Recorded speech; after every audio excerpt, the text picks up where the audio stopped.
একার নয়, হাদি সারা বাংলাদেশের।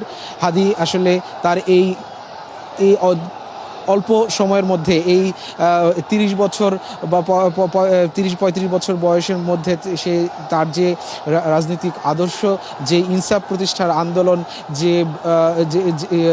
যে নতুন বাংলাদেশ দেখার যে ইচ্ছা তার ছিল, সেই ইচ্ছার এবং সেই আন্দোলনের যে রূপ তিনি প্রতিফলন করে গেছেন, ইনকিলাব মঞ্চ যে তৈরি করে গেছেন, সেটি যেন অব্যাহত থাকে, সেই আন্দোলন যেন জারি থাকে। সাধারণ মানুষজন এবং হাদির যারা সমর্থক, যারা হাদির অনুসারী, তারা কিন্তু এমনটাই বলেছেন।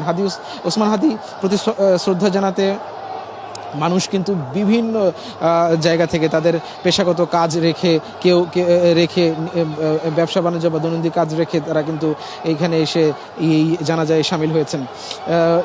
এবং এখানে কিন্তু যারা এসেছেন তাদের মধ্যে তরুণদের উপস্থিতি সবচেয়ে বেশি লক্ষ্য করা গেলেও বিভিন্ন বয়সের লোকজন কিন্তু এখানে আছে। আমি দেখেছি